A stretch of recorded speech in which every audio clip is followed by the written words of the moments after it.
یہ سورہ رحمان ہے، اس میں 3 رکوع ہیں، 78 آیتیں ہیں، اور مدینے میں نازل ہوئی ہے یا مکے میں نازل ہوئی ہے، اس میں اختلاف ہے۔ بعض مفسرین نے اس کو کہا ہے کہ یہ مدینے میں نازل ہوئی ہے، اسی لیے قرآن پاک میں اس کو مدنی لکھ دیتے ہیں،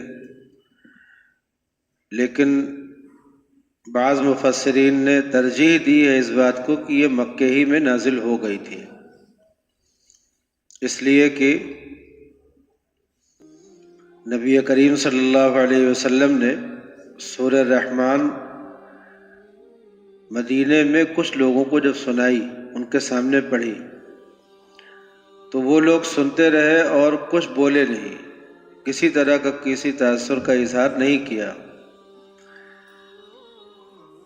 تو آپ نے فرمایا کہ یہ سورہ جب اس سے پہلے ان لوگوں کو سنائی گئی جو جنات کہے جاتے ہیں، ان کے سامنے جب ہم نے پڑھی یہ سورہ، تو ان کا سننا تمہارے سننے سے بہتر رہا، اس لیے کہ وہ ہر آیت پر جب یہ جملہ آتا تھا کہ فَبِأَيِّ آلَاءِ رَبِّكُمَا تُكَذِّبَانِ، تم لوگ اپنے رب کی کن کن نعمتوں کو جھٹلاؤ گے، تو وہ ہر جملے پر یہ کہتے تھے کہ ہم کسی بھی نعمت کو، آپ کی کسی بھی نعمت کا انکار نہیں کریں گے۔ تو وہ ایک جملہ ہر اس پہ کہا کرتے تھے کہ ہم تو آپ کی کسی بھی نعمت کا انکار نہیں کریں گے، کسی بھی نعمت کو نہیں جھٹلائیں گے۔ اور تم لوگوں نے سنا اور سنتے رہے اور کچھ بولے ہی نہیں، کوئی تاثر نہیں ظاہر کیا۔ تو آپ صلی اللہ علیہ وسلم نے فرمایا کہ تمہارے سننے سے بہتر ان لوگوں نے سنا۔ اب وہ لوگ جو تھے جن تھے، ان کو آپ نے کب سنایا؟ یہ ظاہر سی بات ہے کہ جو جن والی رات ہے وہ مکے میں پیش آئی ہے۔ آپ مکے میں تھے، وہاں سے طائف کا جب آپ کا سفر ہوا، اس کے بعد پھر آپ نے ایک رات آپ نے ایسی گزاری جس میں آپ تشریف لے گئے، اور آپ حضرت ایک صحابی آپ کے ساتھ تھے، پھر آپ نے ایک حلقہ لگایا، پھر اس میں ان کو بٹھالا، فرمایا کہ اسی میں بیٹھے رہنا، ادھر ادھر مت جانا۔ پھر آپ گئے اور جنوں کے مجمع میں، اور وہاں وہ لوگ اکٹھا ہوئے، اور آپ نے ان کو فرمایا کہ میں تمہارا پیغمبر ہوں، اللہ نے مجھے تمہاری طرف بھی بھیجا ہے، اور پھر ان کو قرآن پاک کی آیتیں سنائی۔ تو وہ جو لیلۃ الجن ہے، جس کو اسلام میں کہا جاتا ہے لیلۃ الجن، جس میں آپ جنوں سے ملے اور ان کو دعوت دی، وہ رات مکے میں پیش آئی۔ تو اس لیے اس سے اندازہ ہوا کہ یہ سورہ جو ہے وہ نازل ہوئی ہے مکے ہی میں، اور ہو سکتا ہے وہاں پہ مکے میں آپ نے لوگوں کو سنایا ہو، بتایا ہو، لیکن جب آپ نے مدینے میں لوگوں کو سنایا تب یاد کی گئی ہو یا وہاں لکھوائی گئی ہو، تو اس لیے لوگوں کو اختلاف ہو گیا کہ مدنی ہے کہ مکی ہے۔ بہرحال تو یہ اس سے پہلے جو سورہ ہے سورہ قمر، آپ نے سورہ قمر کا جو لہجہ ہے وہ دیکھا کہ اس میں چاند ٹکڑے ہو گیا، قیامت قریب آ گئی، اس طرح کا لب و لہجہ ہے۔ قیامت کی دھمکی وہاں سے شروع ہوئی، اور پچھلی جو امتوں پر جو عذاب آیا تو 5 قوموں کا تذکرہ آیا کہ دیکھو فلاں قوم کے ساتھ یہ ہوا، فلاں قوم کے ساتھ یہ ہوا۔ تو آگے کے لیے دھمکی بھی تھی، اور پیچھے کی قوموں کے ساتھ جو عذاب کا معاملہ ہوا اس سے عبرت بھی تھی۔ یہ تھا اس سے پہلے والی سورہ کا لب و لہجہ اور انداز۔ اور یہ جو سورہ شروع ہو رہی ہے یہ الرحمن سے شروع ہو رہی ہے۔ الرحمن کس کو کہتے ہیں؟ اللہ کا ایک ذاتی نام ہے، وہ تو ہے اللہ، اور کچھ اللہ کے صفاتی نام ہیں۔ جیسے اس کی ایک صفت ہے کہ وہ اپنے بندوں کا بہت خیال کر رکھتا ہے، اپنے بندوں کی ضرورتوں کو پورا کرتا ہے۔ تو اس اعتبار سے وہ رحیم ہے کہ وہ سب کی ضرورتوں کا خیال کرتا ہے، ان کو پورا کرتا ہے۔ اگر یہ چیز جو ہے وہ ایسے ہو جائے کہ ہمیشہ پورا کرتا ہے، جب ضرورت ہوتی ہے تب پورا کرتا ہے، تو اس معنی کر رحیم ہے، لیکن اس معنی کر کہ وہ اپنے بندوں کی تمام ضرورت پوری کرتا ہے، کوئی ضرورت بھی اس کے علاوہ کوئی نہیں پوری کر سکتا، اس اعتبار سے وہ رحمان ہے، دنیا میں بھی اور آخرت میں بھی۔ رحمانت دنیا والآخرہ، دنیا میں بھی رحمان اور آخرت میں بھی رحمان۔ رحمان کے معنی ترس کھانے کے نہیں ہے، ترس کھانے والا۔ رحمان کے معنی اپنی تمام مخلوق کی تمام ضرورتیں پوری کرنے والا، تمام مخلوق کی تمام ضرورتیں پوری کرنے والا۔ کوئی ضرورت ایسی نہیں ہوتی انسان کی یا کسی بھی مخلوق کی جو وہ پوری نہ کرتا ہو، کوئی اور پوری کر دیتا ہو۔ تو رحمان کے معنی کیا ہوا ہے؟ تمام مخلوق کی تمام ضرورتیں پوری کرنے والا، ان کا خیال رکھنے والا۔ تو یہ اللہ کی ایک صفت ہے۔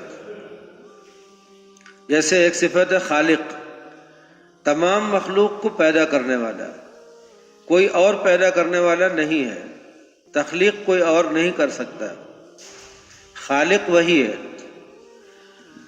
ایسے اللہ کی ایک صفت ہے رازق، رزاق، رزق دینے والا وہی ہے، اس کے علاوہ کوئی کسی کو رزق نہیں دے سکتا۔ رزق میں کیا آتا ہے، روزی میں کیا آتا ہے؟ کھانا، کپڑا اور مکان ہی نہیں آتا روزی میں۔ روزی میں انسان کی جتنی ضروریات ہیں، جیسے اس کو علم حاصل کرنا ہے تو وہ بھی روزی میں ہے، پیسہ کمانا ہے تو وہ بھی روزی میں ہے، کھانا ہے، پینا ہے، سونا ہے، جاگنا ہے، یہ سب روزی ہی میں آتا ہے۔ اولاد وغیرہ سب روزی میں آتی ہے۔ بارش کتنی ملے گی، دھوپ کتنی ملے گی، یہ سب روزی میں ہے۔ تو انسان کی اور تمام مخلوق کی روزی۔ انسان تو ایک ایسا جانور ہے جس کو یہ دعویٰ ہے کہ ہم کماتے ہیں، حالانکہ انسانوں میں بھی ہر 5واں آدمی کماتا ہے، 4 آدمی نہیں کماتے ہیں۔ انسانوں میں بھی ہر 5واں آدمی کماتا ہے۔ جیسے یہ 7 ارب کی آبادی ہے تو 7 ارب کی آبادی میں کمانے والے کتنے ہوں گے؟ 1.5 ارب کے قریب۔ باقی جو 5.5 ارب ہیں یہ کماتے نہیں ہیں، عورتیں نہیں کماتی ہیں، بچے نہیں کماتے ہیں، اور معذور نہیں کماتے ہیں، بیمار نہیں کماتے ہیں، تو زیادہ تر انسان نہیں کماتے ہیں، اور روزی اللہ تعالیٰ سب کو دیتے ہیں۔ اس کے علاوہ انسانوں کے علاوہ جتنی مخلوق ہے، جتنے بھی جانور ہیں، یہ سب کے سب نہیں کماتے ہیں، اور روزی ان کو بھی ملتی ہے۔ نہیں کمانے سے مراد کون سا کمانا؟ ایک تو ہے کہ وہ جاتے ہیں کہیں روزی رکھی ہے ان کی، وہاں سے اٹھا لیتے ہیں، کھا لیتے ہیں، پی لیتے ہیں، وہ مراد نہیں ہے۔ نہیں کمانے سے مراد یہ جو انسانوں نے کمانے کا ایک وہ بنا رکھا ہے جال، یہ وہ نہیں کرتے۔ اس میں ویل مچھلی جو ہے وہ بھی، اس کی بھی خوراک ہے، اور جتنی مچھلیاں ہیں سب کی خوراک ہے، جتنے سمندری جانور ہیں سب کی خوراک ہے، اسی میں اللہ نے رکھا ہے، اور جتنے جنگل کے جانور ہیں سب کی خوراک ہے، جتنے ہواؤں میں اڑنے والے پرندے ہیں ان کی خوراک ہے، جتنے پتنگے ہیں ان کی خوراک ہے، جتنے جراثیم ہیں، بیکٹیریاز جتنے ہیں ان کی خوراک ہے۔ یعنی وہ باریک سے باریک ذرات جو خوردبین سے دیکھے جا سکتے ہیں، ایسے جانور، ان کی بھی خوراک ہے، اور جو بہت بڑے بڑے جانور جو دنیا میں مشہور ہیں ان کی بھی خوراک ہے۔ تو اتنی اللہ نے ہر ایک کی خوراک رکھی ہے نا، اور یہ ساری روزی اللہ کی طرف سے انتظام اس کا ہے۔ اسی کو کہا جاتا ہے کہ وَمَا مِن دَابَّةٍ فِي الْأَرْضِ إِلَّا عَلَى اللَّهِ رِزْقُهَا۔ زمین پر جتنے بھی چلنے والے ہیں، چاہے وہ اڑنے والے ہوں یا تیرنے والے ہوں یا پیروں سے چلنے والے ہوں یا رینگنے والے ہوں، یہ سب کے سب، یہ 2 پیروں سے چلنے والے ہوں یا پروں سے اڑنے والے ہوں، سب کے سب دابہ میں یہاں پہ داخل ہیں، سب کی روزی اللہ کے ذمہ. اور یہ جو ہیں یہ تو ان کی روزی تو ہے ہی، جو نباتات ہیں، پیڑ پودے ہیں، ان کی بھی روزی اللہ کے ذمہ ہے. اللہ کے علاوہ ان کو روزی کون دیتا ہے؟ امیزان کے جنگلوں میں چلے جائیے، جانوروں کو بھی دیکھیے اور درختوں کو بھی دیکھیے. پہاڑوں پہ چلے جائیے، وہاں پر روزی کون پہنچاتا ہے؟ درختوں کو اور پیڑ پودوں کو، ان کو روزی کون دیتا ہے؟ تو اللہ ہی دیتا ہے نا. تو اللہ کا ایک نام تو ذاتی ہے، اللہ. اس نام کو دنیا میں کسی بھی زبان میں ترجمہ نہیں کیا جا سکتا، کسی بھی زبان میں، اس لیے کہ اس کا کوئی ترجمہ ہے ہی نہیں، اس کا کوئی مطلب مفہوم نہیں ہے.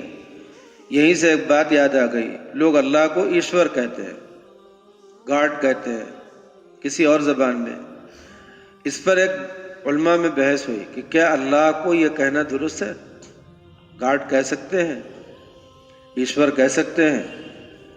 اس کا جواب یہ ہے کہ نہیں کہہ سکتے، اس لیے کہ جو مفہوم اللہ کا ہے، جو مصداق اللہ کا ہے، وہ مصداق گاڈ کا نہیں ہے، وہ مصداق فادر کا نہیں ہے، وہ مصداق ایشور کا نہیں ہے، وہ بھگوان کا نہیں ہے. اب کسی کا بھگوان کھانا کھاتا ہے، شادی کرتا ہے، بچے پیدا کرتا ہے، تو اللہ نہیں کر سکتا نا. یہ اللہ نہیں کر سکتا، یہ جملہ غلط ہوا، اللہ نہیں کرتا ہے نا یہ. تو اللہ یہ ساری چیزیں ان سے پاک ہے نا، وہ ہر عیب سے پاک ہے. تو جب ہم آپس میں بولیں اور ہم اللہ کو ایشور کہیں، تو ایشور جو لوگ جنہوں نے یہ لفظ بنایا ہے، جن کے محاورے میں ایشور کا لفظ بولا جاتا ہے، ان کا ایشور کیا کر سکتا ہے کیا نہیں کر سکتا یہ ان کے وہاں طے ہے. ہم نے جب کہا اللہ کو ایشور، تو گویا ہم نے ان لوگوں کو یہ سمجھایا کہ جس کو تم ایشور کہہ رہے ہو، جو تمہارے نزدیک ایشور کا مفہوم ہے، وہی اللہ ہے، وہ اللہ نہیں ہے. عیسائیوں کے وہاں گاڈ اللہ کو مان سکتے تھے، گاڈ کے معنی ہوتے محافظ کے. اللہ محافظ ہے تو کہا جا سکتا تھا اللہ کو گاڈ. لیکن عیسائیوں کے وہاں گاڈ ایک ایسا شخص ہے جس کی اولاد ہے، جس کا ایک بیٹا ہے، جس کی ایک بیوی ہے. تو جب ہم کسی کو گاڈ کہیں گے تو جو اس لفظ کے جاننے والے ہوں گے وہ ان کے دماغ میں آئے گا کہ یہ تو بیٹے والا ہے، تو فادر ہے، تو بیٹا ہے اس کا ایک یہ کیا ہے؟ تو ہم ایک ایسے مفہوم میں اس لفظ کو بولیں گے جو مفہوم عام لوگ غلط سمجھ رہے ہیں، یعنی عام لوگوں نے اس کا ایک غلط عقیدہ اس کے ساتھ وابستہ کر رکھا ہے. اسی لیے اللہ کو ایشور نہیں کہا جا سکتا، اللہ کو بھگوان نہیں کہا جا سکتا. بھگوان کے معنی کیا ہیں؟ حصہ لینے والا، قسمتی، جس کو آپ کہیں بھاگی، بھاگوان. تو بھاگوان کے معنی کیا ہوئے؟ بہت قسمت والا. تو اللہ کو آپ قسمت والا کہیں گے کہ وہ قسمت بنانے والا ہے. اللہ قسمت والا نہیں ہے، قسمت دینے والا، بنانے والا ہے. تو لفظ اللہ پر جو لفظ بولا جائے گا، اس لفظ کی تشریح لوگوں کے دماغ میں کیا آتی ہے، وہ ہمیشہ ذہن میں رکھ کر کے پھر آپ بول سکتے ہیں اللہ کو. اب جیسے ایک لفظ خدا، یہ فارسی کا لفظ ہے. فارسی میں خدا کے معنی ہے خود سے آنے والا. تو یہ لفظ جب فارسی میں جب ایران میں اسلام نہیں آیا تھا تب بھی بولا جاتا تھا. ان کے وہاں دو خدا تھے، ایک یزداں، ایک اہرمن. ایک نیکی کا خدا تھا، ایک برائی کا خدا تھا. وہ دونوں کو خدا ہی کہتے تھے، لیکن ایک یزداں تھا، ایک اہرمن تھا. اسلام آیا اور پورا کا پورا وہ فارس جو ہے، ملک فارس اسلام میں آ گیا. کوئی غیر مسلم وہاں بچا ہی نہیں. تو اب جو یزداں تھا، یزداں کے معنی ہو گئے نیکی کا خدا، جو ساری نیکیاں بناتا ہے. تو اس لفظ کو تو علماء نے کہا کہ اب بولا جا سکتا ہے، اس لیے کہ اس میں اب شرک کا کوئی پہلو نہیں رہ گیا. یزداں کی یہ معنی نہیں ہے کہ وہ صرف نیکی کا خدا ہے، بلکہ نیکیوں جیسے کہتے ہیں روزی دینے والا، تو اس کا یہ مطلب نہیں ہوتا کہ وہ روزی دینے کے علاوہ کوئی اور کام نہیں کرتا۔ ایسے ہی نیکیوں کا خدا ہے تو اس کا یہ مطلب نہیں کہ وہ نیکیوں کے علاوہ اور کچھ نہیں کرتا۔ تو یزداں کا اسلامی مفہوم آ گیا، اس لیے اللہ کو یزداں کہنا درست ہو گیا۔ اہرمن کہنا درست نہیں ہوا، اہرمن نہیں کہہ سکتے اللہ کو، حالانکہ اس کے معنی کیا؟ برائیوں کا خدا، لیکن اہرمن کہنا درست نہیں ہوا اس لیے کہ اس میں بے ادبی ہے۔ جیسے ہم کہہ دیں گناہوں کا خدا، تو یہ بے ادبی کا لفظ ہے نا، حالانکہ کائنات میں جو کچھ وجود میں آتی ہے چیزیں، چاہے اچھائی ہوں یا برائیاں ہوں، یہ سب کا خدا وہی ہے، سب کا مالک وہی ہے، سب کا خالق وہی ہے، لیکن انسانوں کو تعلیم دی گئی ہے کہ اللہ کی طرف منسوب مت کرو۔ جیسے ہم سے گناہ ہو تو ہم کیا کہیں گے کہ یا اللہ آپ نے ہم سے گناہ کروایا؟ یہ نہیں کہیں گے نا، ہم کہیں گے یا اللہ ہم سے گناہ ہوا۔ اور اگر ہم سے نیکی ہو تو کیا کہیں گے؟ یا اللہ آپ نے ہم سے نیکی کروائی، یہ کہیں گے نا۔ یہ نہیں کہیں گے ہم نے نیکی کی، ہم نہیں کہیں گے۔ نیکی ہوگی تو کہیں گے یا اللہ آپ نے کروا دی، برائی ہوگی تو کہیں گے ہم سے ہو گئی۔ یہ ایک ادب ہے، ورنہ عقیدے کے اعتبار سے لا حول ولا قوت الا باللہ میں عقیدہ سکھایا گیا کہ کوئی گناہ اور کوئی نیکی جو کچھ دنیا میں ہوتا ہے سب اللہ کے ہی کرنے سے ہوتا ہے۔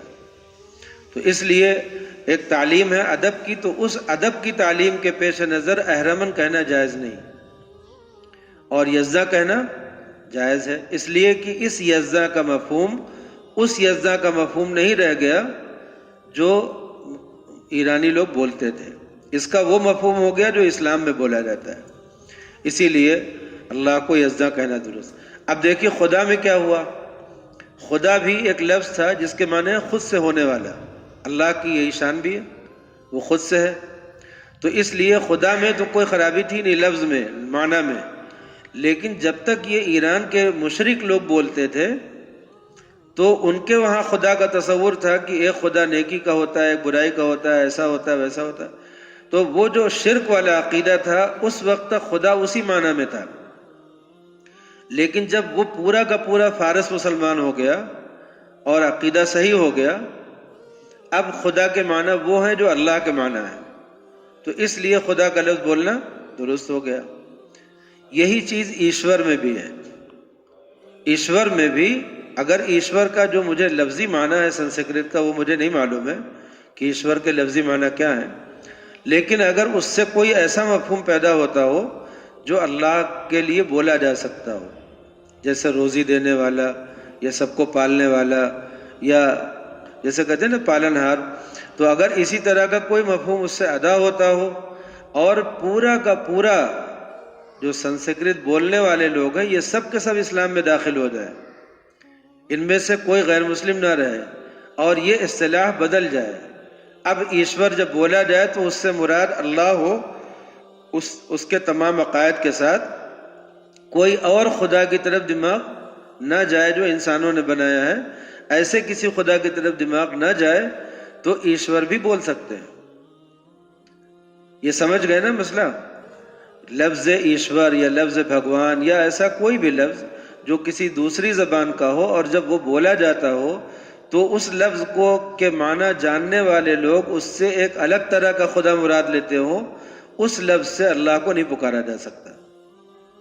ہاں اگر اس لفظ کے معنی ہی ایسے صاف ہو جائیں کہ وہ اللہ پر منطبق ہو جائے اور اس کا کوئی دوسرا مفہوم دماغ میں پہلے مرحلے میں نہ آتا ہو، پہلے ہی تو اللہ ہی دماغ میں آتا ہو، تو پھر اس لفظ کو بولنا جو کسی بھی زبان کا لفظ ہو بولا جا سکتا ہے۔ جیسے گارڈ ہے، گارڈ کے معنی کیا ہے؟ محافظ کے، حفاظت کرنے والا۔ اللہ کی ایک صفت کیا ہے؟ حفاظت کرنے والا۔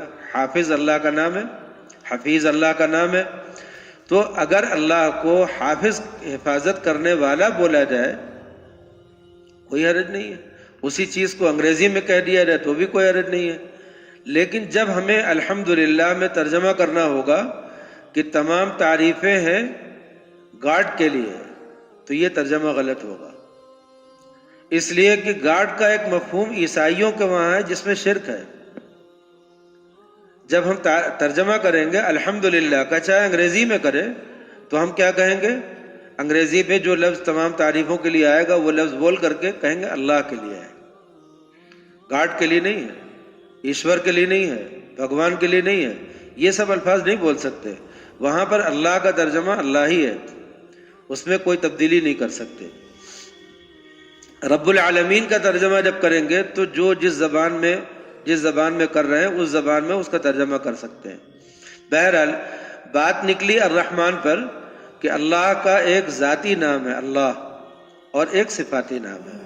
صفاتی نام بہت سے ہیں اللہ کے، 99 نام تو حدیث شریف میں اس طرح بیان ہوئے کہ آپ صلی اللہ علیہ وسلم نے فرمایا کہ اللہ کے 99 نام ہیں، اگر کوئی ان کو یاد کر لے اور ان کے معنی کو یعنی عقیدہ ان کا بنا لے، درست کر لے، تو من احصاها دخل الجنہ، جو ان کو یاد کر لے گا اور ان کے معنی کو اپنے عقیدہ بنا لے گا وہ جنت میں داخل ہو جائے گا۔ علماء نے لکھا ہے کہ یہ جو 99 صفاتی نام ہے اللہ کے، اس میں ایک تو ہے الفاظ یاد کر لے، کوئی رٹ لے، واللہ الذی لا الہ الا هو الرحمن الرحیم الملک القدوس السلام المؤمن المہیمن العزیز الجبار المتکبر، کوئی اسماء یاد ہی کر لے تو یاد کرنے والے کو بھی یہ ثواب ملے گا، یہ فضیلت ملے گی کہ وہ جنت میں داخل ہوگا۔ اور مراد کیا ہے کہ وہ ان ناموں کو اس طرح اکٹھا کرے کہ جو ان سے اللہ کی صفت ظاہر ہوتی ہے وہ صفت بھی اس کو پتہ چل جائے، اور اس کا عقیدہ بھی وہی ہو کہ اللہ ہی ان صفات کا حامل ہے۔ اس کے بعد پھر علماء نے لکھا ہے کہ اس کا ایک تیسرا درجہ بھی ہے، ان 99 ناموں کا، اللہ کے صفاتی ناموں کا ایک تیسرا مطلب بھی ہے، اور وہ مطلب یہ ہے من احصاها کا مفہوم یہ ہے کہ جس نے اللہ کے ان صفاتی ناموں پہ غور کیا اور ان صفتوں میں سے جو صفت اس کے ساتھ، یعنی وہ بندہ جس صفت کے ساتھ متصف ہو سکتا ہے، اس نے وہ اپنے اندر وہ صفات پیدا کرنے کی کوشش کی۔ جیسے رحم ہے تو بندے نے، اللہ کی یہ صفت ہے، بندے نے رحم کی صفت اپنے اندر پیدا کرنے کی کوشش کی۔ حدیث شریف میں ہے الراحمون یرحمہم الرحمن، جو بندے رحم کرتے ہیں ان پر رحمان رحم کرے گا۔ الراحمون یرحمہم الرحمن، جو رحم کرنے والے بندے ہیں ان پر رحمان رحم کرے گا۔ ایسے ہی آپ نے فرمایا ارحموا من فی الارض، ارحموا من فی الارض، جو زمین پہ ہیں ان پر رحم کرو۔ یرحمکم من فی السماء، تم پر رحم کرے گا وہ جو آسمان میں ہے۔ اس کا مطلب کیا ہوا کہ رحم کی ایک صفت ہے جو اللہ کی ہے، اور اسے بندوں کو اپنے اندر پیدا کرنے کی کوشش کرنا چاہیے۔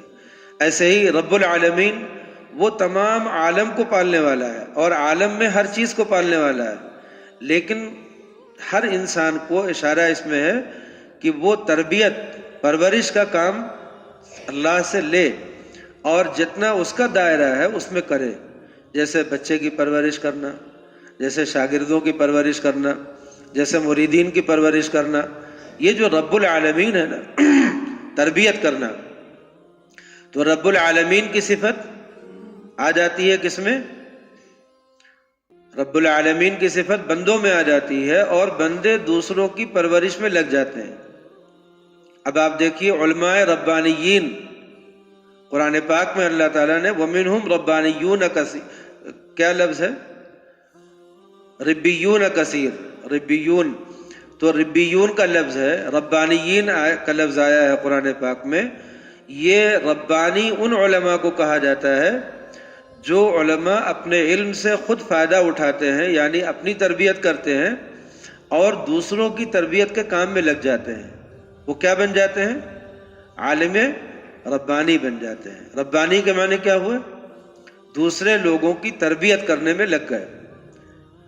کوئی آیا کہ میرے اندر یہ کمی ہے، یہ، تو انہوں نے اس کی اصلاح کی، اس کو راستہ بتایا۔ بہت سے علماء آپ کو ایسے بھی ملیں گے جو آپ سے یہ کہہ دیں کہ بھائی تم فلاں کے پاس چلے جاؤ، مجھے نہیں آتا یہ کام، میں اپنا علم جو حاصل کیا خود اپنے کو درست کرنے میں لگا ہوا ہوں، مجھے نہیں آتا، میں دوسرے کو راستہ نہیں بتاتا۔ لیکن بہت سے علماء آپ کو ایسے ملیں گے جو اپنی اصلاح میں بھی لگے ہوئے ہیں اور دوسروں کی اصلاح کا بھی کام کرتے ہیں۔ کچھ علماء تو بیٹھ گئے اسی کام کے لیے زندگی بھر کہ جو بھی آئے گا ہم اس کی اصلاح کا کام کریں گے، تو وہ علماء ربانی کہلاتے ہیں جو لوگوں کے درمیان جا کر کے بیان کرتے ہیں، اصلاح معاشرہ کا کام کرتے ہیں، اصلاح فرد کا کام کرتے ہیں، اصلاح امت کا کام کرتے ہیں، اصلاح قوم کا کام کرتے ہیں، یہ علماء ربانی کہلاتے ہیں۔ تو رب العالمین ایک صفت ہے، اس صفت کو اگر ماں کے اندر یہ صفت نہ ہو تو وہ بچے کے لیے رات میں کیوں اٹھے گی؟ اس کو دودھ پلانے کی، اس کو پرورش کرنے کی، پالنے کی مشقت کیوں اختیار کرے گی؟ اور اگر وہ بیمار ہو جائے تو اس کا علاج کرنے کی زحمت کیوں اٹھائے گی؟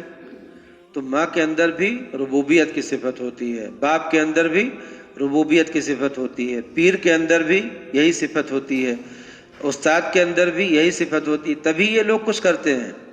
ورنہ اگر یہ تربیت نہ ہو انسان کے اندر، ربانیت نہ ہو، تو کوئی انسان دوسرے کی مدد کیوں کرے گا؟ بچھو کے بچے جو ہوتے ہیں اپنی ماں کا پیٹ پھاڑ کر کے آتے ہیں، ماں مر جاتی ہے، بچے ٹہلتے ہیں، اور ایک بچھو دوسرے بچھو کی کبھی مدد نہیں کرتا، کسی کام نہیں آتا۔ تو انسان بھی ایسا ہی ہو جائے کہ وہ اپنی ماں کا پیٹ پھاڑ کر کے باہر نکلے، اور انسان بھی ایسا ہی ہو جائے کہ وہ کسی کی مدد نہ کرے، کسی کے کام نہ آئے، تم سے کیا مطلب، تو کسی اولاد کی پرورش نہیں ہوگی۔ آپ جانتے ہیں کہ سب سے زیادہ طویل پرورش کی ضرورت انسان کے بچے کو ہوتی ہے، طویل پرورش کی ضرورت۔ 25 سال تک کے بچے ہو جاتے ہیں، اس وقت تک ان کو اپنے ماں باپ کی تربیت کی ضرورت رہتی ہے، شادی ہونے تک، علم حاصل کرنے تک۔ کہاں، کچھ لوگ تو اس سے زیادہ مدت تک اپنے ماں باپ کی تربیت لیتے رہتے ہیں۔ تو یہ جو تربیت کا نظام ہے یہ بندوں میں منتقل ہوتا ہے، ربوبیت کی صفت، ایسے ہی رحمانیت کی صفت، ایسے ہی کریم ہونا۔ اللہ کریم ہے، بغیر کسی استحقاق کے سب کو نعمتوں سے نوازتا ہے۔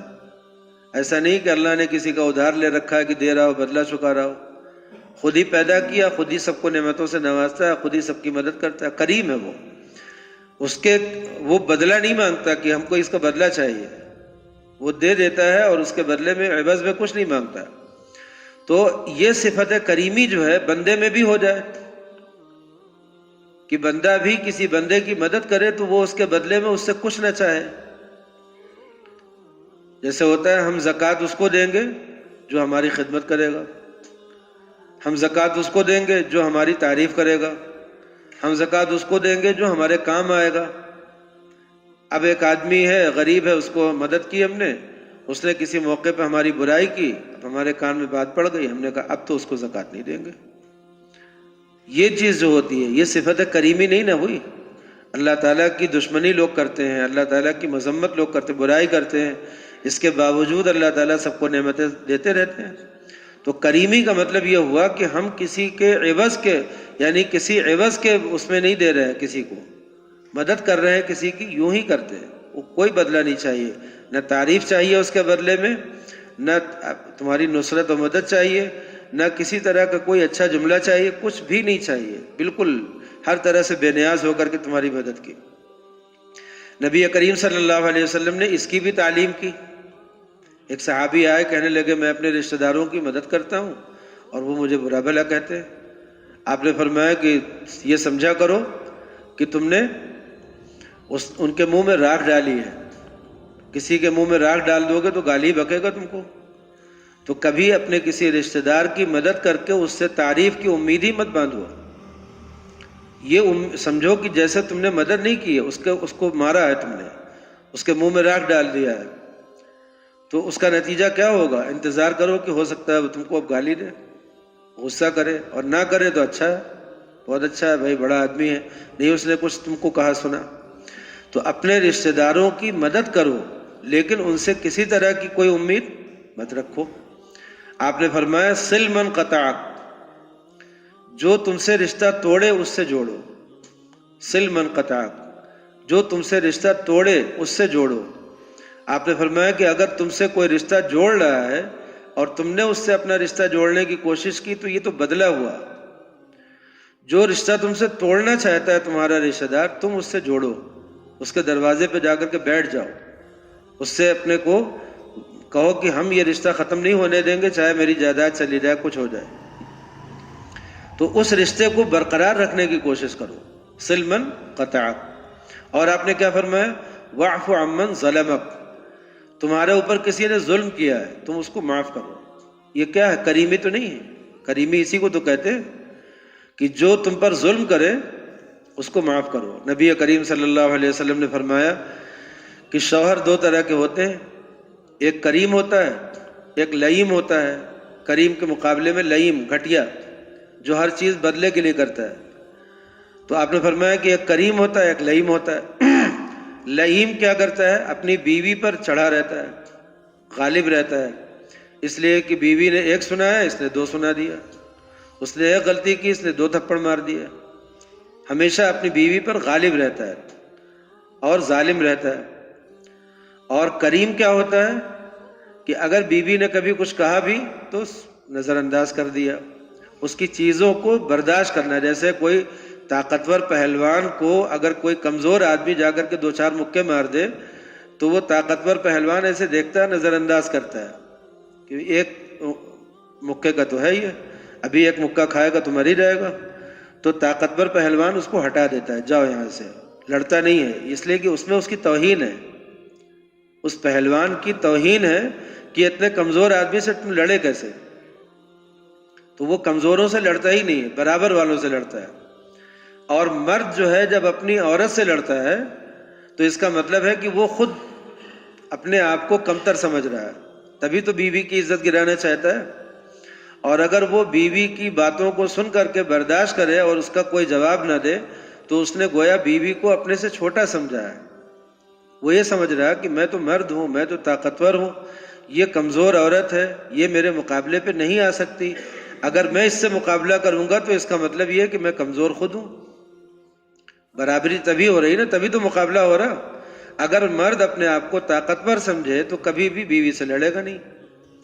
تو آپ صلی اللہ علیہ وسلم نے فرمایا کہ ایک کریم ہوتے ہیں، ان کی بیوی ان کے اوپر غالب رہتی ہے، ٹھیک، اور ایک لئیم ہوتے ہیں، وہ بیوی پر غالب رہتے ہیں۔ پھر آپ نے فرمایا کہ میں کریم ہوں۔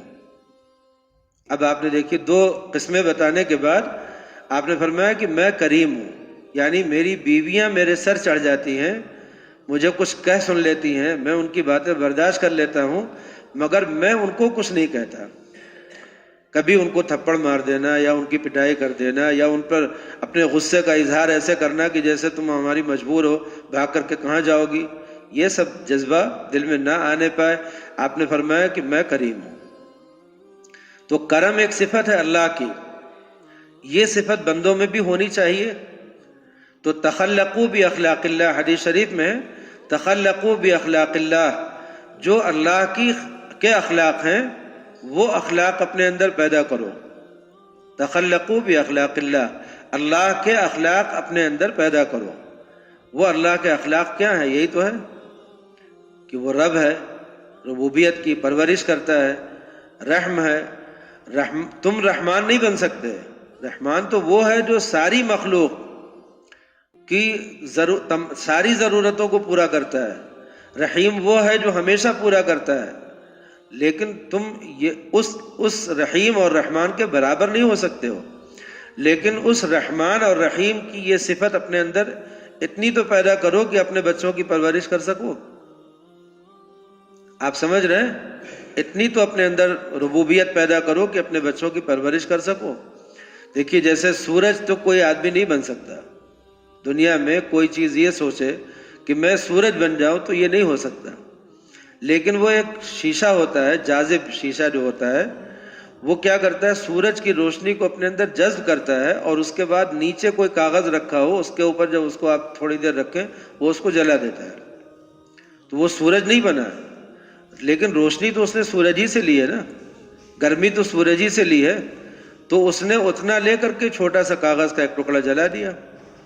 ایسے ہی انسان بھی اگر اللہ جو بہت بڑا ہے، پوری کائنات کا ہے، اس کی ایک صفت کا کوئی حصہ، ایک ذرہ اپنے اندر لے کر کے اور اپنے ارد گرد لوگوں کی مدد کر دے، رحمان تو نہیں بن سکتا، لیکن رحم اپنے اندر پیدا کرے اور کر لے، تو یہ کرنا چاہیے کہ نہیں؟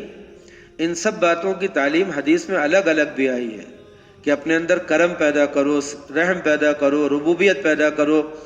یہ جتنی اللہ کی صفات ہیں ان صفات کو اپنے اندر اتارنے کی کوشش کرنا چاہیے، پیدا کرنے کی. اب دیکھیے حفاظت، اللہ حفاظت کرنے والا ہے، اللہ نگراں ہے.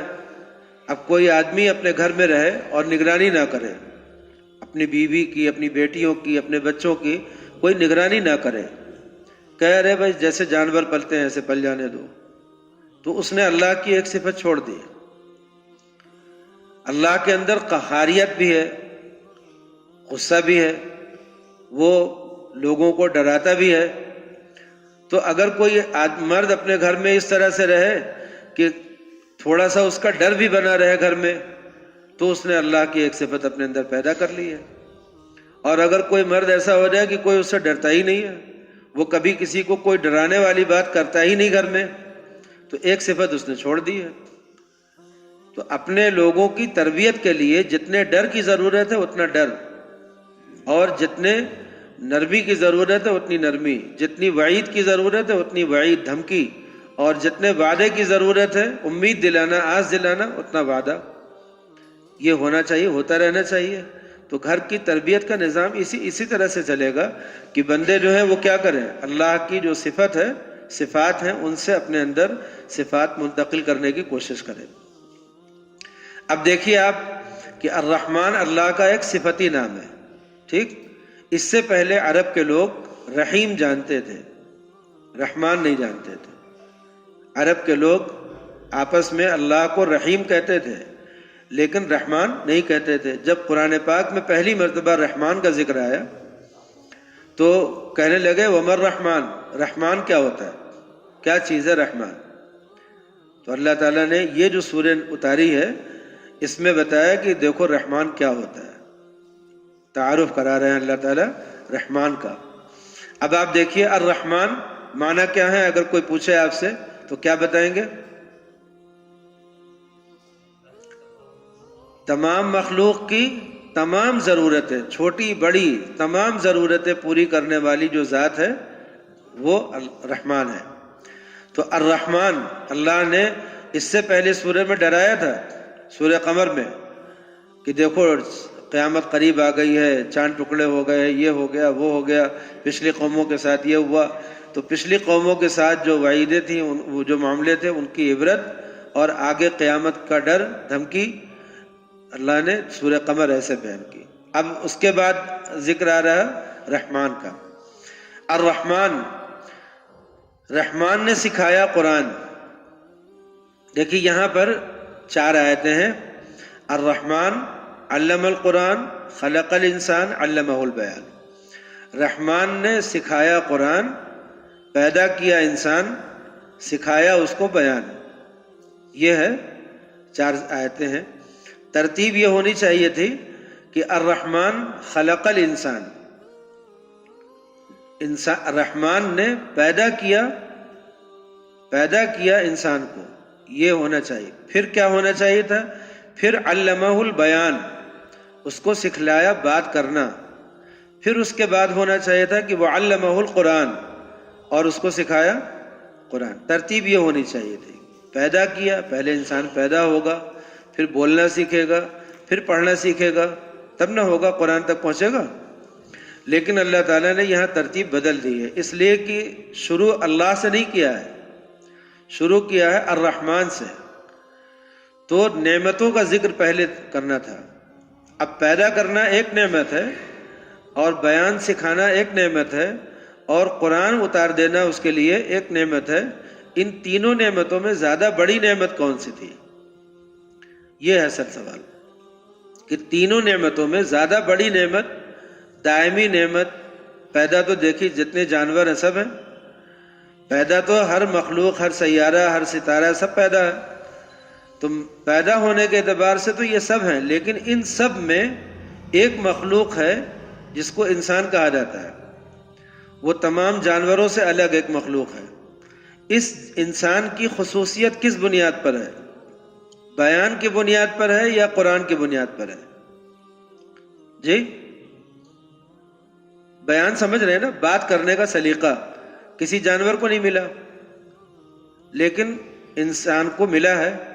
انسان کی فضیلت انسان ہونے کی بنا پر ہے، بیان کرنے کی بنا پر ہے، یا قرآن کی وجہ سے ہے؟ جی قرآن کی وجہ سے ہے۔ اگر انسان کے ساتھ اللہ کی یہ کتاب نہیں ہوتی، چاہے اس کتاب کا وہ حصہ جو آدم علیہ السلام کو ملا، جو تمام اسی کا وہ حصہ جو پچھلے انبیاء کو ملا، یہ قرآن ہی ہے جو پچھلے انبیاء کو ملا، وہی تعلیمات تو ہیں۔ انسان کی جو فضیلت ہے وہ قرآن سے ہے۔ اگر قرآن ہٹا دیجئے، صرف بیان اگر ہو، تو بیان میں انسان، ایک پاگل آدمی بھی بیان کرتا ہے کہ نہیں کرتا، اور ایک کافر بھی بیان کرتا ہے۔ جتنے کفار ہیں سب کے اندر بیان کرنے کی طاقت ہے، مگر سب جہنم کے ایندھن ہیں، جانوروں سے بھی بدتر ہے۔ بیان کرنے کی قوت ہونے کے باوجود وہ جانوروں سے بھی بدتر ہیں، اس لیے کہ سب جہنم میں جائیں گے۔ ٹھیک ہے، جانور تو جہنم میں جائیں گے نہیں، لیکن انسان جو ہے وہ جہنم میں جائے گا بیان کرنے کی قوت کے باوجود۔ تو انسان ہونا کوئی کمال نہیں تھا، بیان کرنا بھی کوئی کمال نہیں ہے۔ کمال یہ تھا کہ اس انسان کو اللہ نے نعمت قرآن سے نواز دیا ہے، اس قرآن کی بدولت یہ جنت میں جائے گا اور ایک دائمی زندگی سے ہمکنار ہوگا۔ اس کے علاوہ جتنی مخلوق ہے سب ختم ہو کر کے مٹ جائے گی، اور یہ انمٹ ہو جائے گا، یہ کبھی فنا نہیں ہوگا۔ تو کبھی فنا نہ ہونا یہ قرآن کی وجہ سے ہے یا انسان ہونے کی وجہ سے؟ قرآن ہونے کی وجہ سے، قرآن کی وجہ سے ہے نا۔ اس لیے اللہ نے ترتیب ایسی کر دی کہ رہنے دیجیے، کوئی خاص ضرورت نہیں محسوس ہو رہی۔ ہم تو بیان بھی کر رہے ہیں تو ہمیں پسینہ نہیں ہو رہا، یہ آپ لوگ تو سن رہے ہیں، آپ کو تو کوئی دقت ہی نہیں ہے۔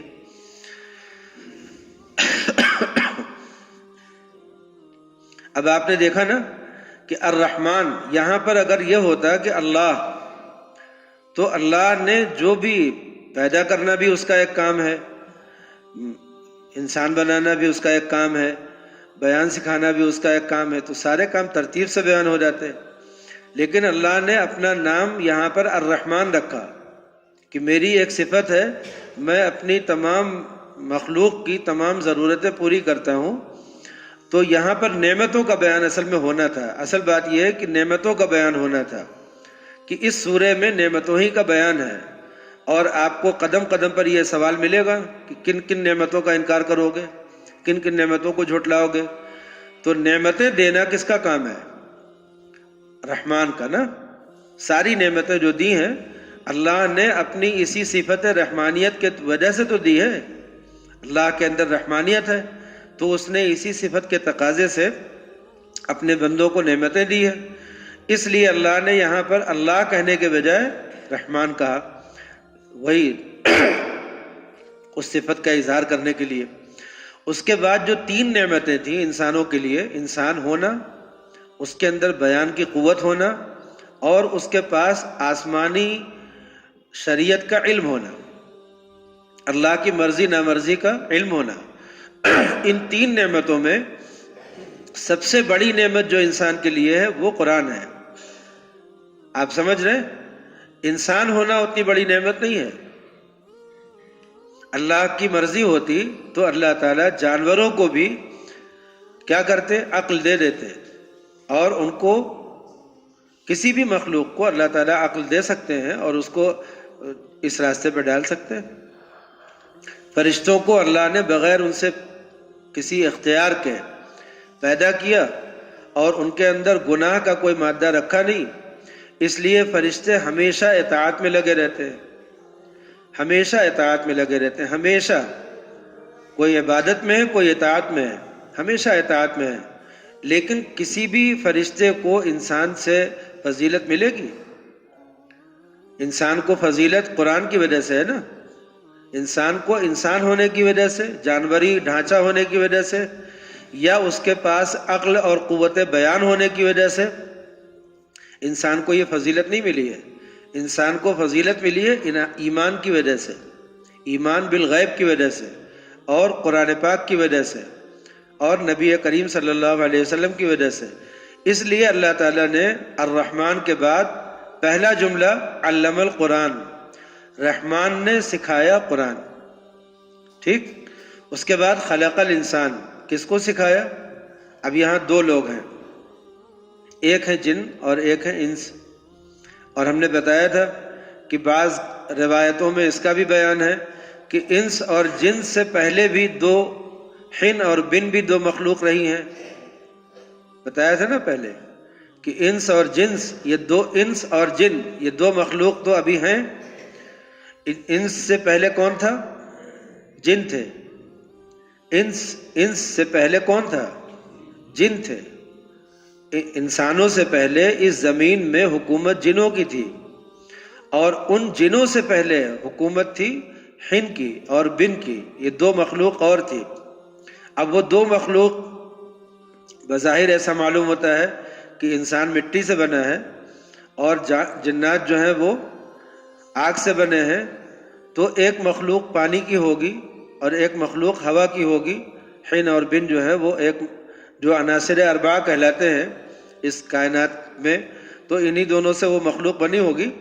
لیکن بہرحال اللہ نے انسان کو بنایا، اور یہاں پر انسان کا خصوصی تذکرہ ہے، اس لیے کہ اس کتاب کے مخاطب اول تو انسانی، اس لیے یہاں پر خلق الانسان کہا، ورنہ یہاں خلق الجن والانسان دونوں کہا جا سکتا تھا، لیکن مخاطب اول انسان ہے، اور جنوں کا تذکرہ بھی آگے آ رہا ہے۔ اس کے بعد دونوں کو مخاطب کیا اللہ نے، وہ مخاطب ثانی ہے۔ نبی کریم صلی اللہ علیہ وسلم نے تبلیغ بھی پہلے انسانوں کو کی، اس کے بعد جنوں کو کی، آپ نے دونوں کو تبلیغ کی۔ احکام بھی اسی طرح سے کہ جو انسانوں سے متعلق احکام تھے وہ انسانوں کو دے دیے گئے، اور جو جنوں سے متعلق احکام تھے وہ جنوں کو دیے گئے، وہ انسانوں کو نہیں دیے گئے جو جنوں سے متعلق ہیں۔ تو چونکہ تلاوت کرنے کے اعتبار سے، مخاطب ہونے کے اعتبار سے انسان مقدم تھے، اس لیے یہاں پر خلق الانسان خصوصیت سے انسان کا تذکرہ۔ علمہ البیان، اسے بیان کرنے کی طاقت دی۔ بیان کرنے کا مطلب کیا ہوتا ہے؟ میرے دل میں جو مضامین اٹھ آ رہے ہیں ان مضامین کو میں آپ کے دل تک پہنچا دوں۔ اس کے لیے کوئی لاسلکی تار ہو، اس کے ذریعے سے، زبان کی کوئی حرکت ہو، اس کے ذریعے سے، چہرے یا اعضاء کے کسی اشارے سے، اعضاء کے اشارے سے بھی میری بات آپ تک پہنچ سکتی ہے نا، تو اشاروں سے میں نے پہنچا دیا، زبان سے پہنچا دیا، لکھ کر کے پہنچا دیا، ٹائپ کر کے پہنچا دیا، جیسے بھی میں نے اپنی بات آپ دوسرے تک پہنچانے کی قوت اپنے اندر حاصل کر لی ہے۔ یہ صفت انسانوں کے علاوہ اور کسی مخلوق کو نہیں ملی، ٹھیک ہے۔ لیکن اگر کوئی انسان ہو اور اس کے اندر بیان کی قوت بھی ہو، وہ اپنی بات دوسروں سے کہہ سکتا ہو، سمجھا سکتا ہو، اپنے جذبات، اپنے خیالات اور اپنے مقاصد، اپنے عزائم دوسروں کو دے سکتا ہو، بتا سکتا ہو، یہ سب کرنے کے باوجود کیا انسان کامیاب ہے؟ نہیں کامیاب ہے، جب تک کوئی وہ قرآن کے ساتھ وابستہ نہ ہو۔ الشمس والقمر، اب اللہ تعالیٰ نے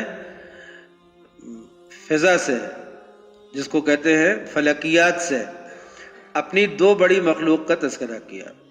الشمس والقمر، یہ بڑی ہمارے اعتبار سے ہے، اللہ کے اعتبار سے بڑی نہیں ہے، ہمارے اعتبار سے شمس اور قمر، سیارے تو کئی ایک ہیں، لیکن جن دو سیاروں سے ہماری زمین براہ راست متاثر ہوتی ہے وہ یہی دو ہیں، ورنہ تو جو نظام شمسی ہے اس میں جو 9 طرح کے سیارے ہیں، 9 سیارے ہیں نا، اس میں نظام کتنے ہیں؟ 9 ہیں۔ تو وہ جو 9 اس نظام شمسی کا حصہ ہے، اس میں بھی لوگ کہتے ہیں کہ ایک نیا مل گیا، پھر ایک نیا ایسے کرتے رہتے ہیں۔ تو وہ جو نظام شمسی کا حصہ ہے، یہ نظام شمسی بھی کسی نظام کا حصہ ہے، اور پتہ نہیں کتنی بڑی کائنات اللہ کی ہے۔ لیکن ہماری زمین میں جو موسمی اثرات آتے ہیں اور اس کے جو براہ راست اثرات ہمارے جسم میں پڑتے ہیں، دل دماغ میں آتے ہیں، وہ انہی دونوں سیاروں کے ساتھ زیادہ ہے۔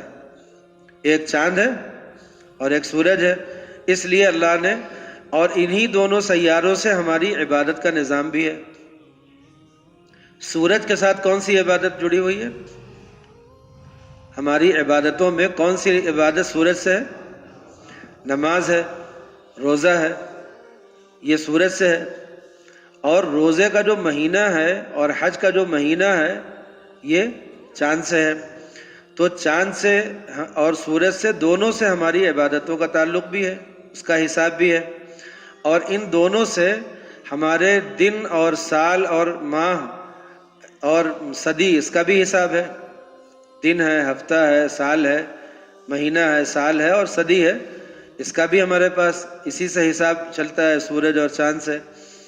تو سورج اور چاند سے ہم حساب بھی لگاتے ہیں نا. اور سورج اور چاند جو ہیں یہ دونوں بھی اپنی ذات میں ایک حساب سے ہیں کہ کبھی بھی اپنے محور سے اپنی جگہ بدلتے نہیں ہیں. یہ بھی ایک حساب سے ہے. اس لیے ہمیں اعتدال کے ساتھ ملتی ہے ٹھنڈک بھی، اور اعتدال کے ساتھ ملتی ہے گرمی بھی، اور ہمیں اعتدال کے ساتھ ملتی ہے روشنی بھی. اگر یہ سب چیزیں جو ہیں اپنے محور سے جگہ بدلتے رہیں، سورج کبھی زیادہ قریب آ جائے، یعنی دنیا ہماری جو ہے وہ سورج کے زیادہ قریب ہو جائے، کبھی ایسا ہو جائے تو سب ختم ہو جائے گا. تو الشمس والقمر بحسبان میں حسبان کے دونوں معنی ہیں کہ ان دونوں کا تعلق حساب سے ہے، یعنی ان سے ہم اپنا حساب بناتے ہیں، اور انہی دونوں یہ دونوں بھی آپس میں ایک حساب سے ہیں، ایک اندازے سے ہیں. حسبان میں دونوں مفہوم داخل ہے. تو اللہ تعالیٰ نے دو مخلوق کہاں سے لی؟ فلکیات سے لائے، بیان کیا اس کا. اور دو مخلوق اللہ نے زمین سے لی. جو بیلیں چلتی ہیں زمین پر، لتر چڑھتی ہے، یعنی جن پودوں میں تنا نہیں ہوتا ان کو عربی میں کہا جاتا ہے نجم، اور جن پودوں میں تنا ہوتا ہے ان کو کہا جاتا ہے شجر. تو اللہ تعالیٰ نے فرمایا کہ وَالنَّجْمُ وَالشَّجَرُ، یعنی لتر والے اور بغیر تنے والے پودے، اگنے والی جتنی چیزیں ہیں، اور جو اپنے تنوں پہ کھڑے ہوتے ہیں درخت، یہ سب کے سب اللہ کو ہی سجدہ کرتے ہیں، یعنی اللہ کی ہی اطاعت کرتے ہیں. تو یہ دو نام لیے ہیں تاکہ اشارہ ہو جائے زمین کی دو مخلوق کا اور سورج فلکیات کے دو مخلوق کا. اب آپ کہیں گے دو کا بیان کیوں ہے؟ اس لیے کہ پوری سورہ رحمان دو ہی پر ہے، جن اور انس دونوں ہی کو. فَبِأَيِّ آلَاءِ رَبِّكُمَا تُكَذِّبَانِ، تم دونوں اپنے رب کی کن کن نعمتوں کا انکار کرو گے، کن کن نعمتوں کو جھٹلاؤ گے. تو دو کو ہی مخاطب کر کے اللہ نے یہ پوری سورہ نازل کی ہے. تو اس لیے جو مخلوقات ہیں ان میں بھی دو دو کا بیان ہو رہا ہے. اب سنیے، وَالسَّمَاءَ رَفَعَهَا وَوَضَعَ الْمِيزَانَ. وَالسَّمَاءَ، اب آسمان کا بیان ہوا، تو اس کے آگے ہے وَالْأَرْضَ. وَالْأَرْضَ وَضَعَهَا، آسمان کو بلند کیا، زمین کو پست کیا. جب ایک چیز بلند ہوگی تو دوسری اس کے مقابل میں پست ہوگی.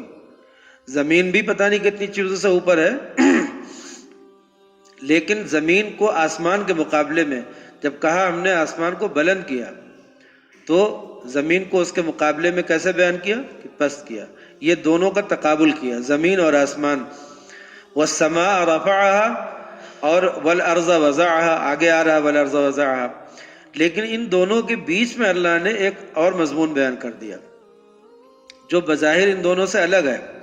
فرماتے ہیں ووضع المیزان، اور رکھ دیا ہے ایک ترازو، بنا دیا ہے آسمان اور وہ بلند کر دیا ہے آسمان اور پست کر دیا ہے زمین، اور ان دونوں کے بیچ میں رکھ دیا ہے ترازو. اب یہ ترازو کون سا ہے؟ ایک ترازو وہ ہے جو قیامت میں ہوگا، میزان. ایک ترازو وہ ہے جو انسان جس سے اپنے آپس میں عدل و انصاف کا نظام قائم کرتے ہیں، کوئی کسی کا حق نہ مارے. اور ایک میزان وہ بھی ہے جو اللہ نے اپنی تمام مخلوقات میں رکھ دی ہے. اگر وہ توازن نہ قائم کیا جائے تو کوئی ایک مکان بھی اپنی جگہ پہ ٹکے گا نہیں. آپ جانتے ہیں کہ مکان جتنے بھی اونچے بنا دیجئے سب ساحل کے توازن پر ہوتے ہیں. ساحل جانتے ہیں نا؟ تو جو ساحل کا توازن ہے اسی پر مکان سیدھا ہوتا ہے، درست ہوتا ہے. اب اس زمانے میں ساحل بدل گئے ہیں، انجینئرنگ جب ترقی کر گئی تو ساحل کا نظام بدل گیا ہے. اب کتنی بھی زبردست قسم کی آرچ بنا دیجئے، کتنی بھی ٹیڑھی میڑھی چیز بنا دیجئے، لگے گا کہ بغیر ساحل کے ہے، مگر ساحل کا نظام بدل گیا ہے. کوئی بھی اسٹرکچر جو بن رہا ہے بغیر ساحل کے نہیں بن رہا. ساحل کمپیوٹرائز ہو جائے، انجینئرنگ کے اصولوں پر آ جائے، لیکن ہے تو ساحل ہی، نام اس کو آپ جو بھی دیجئے. جب تک توازن نہیں ہوگا اس وقت تک کوئی چیز نہیں برقرار رہ سکتی. انسان کے جسم میں توازن ختم ہو جائے انسان ختم ہو جائے گا.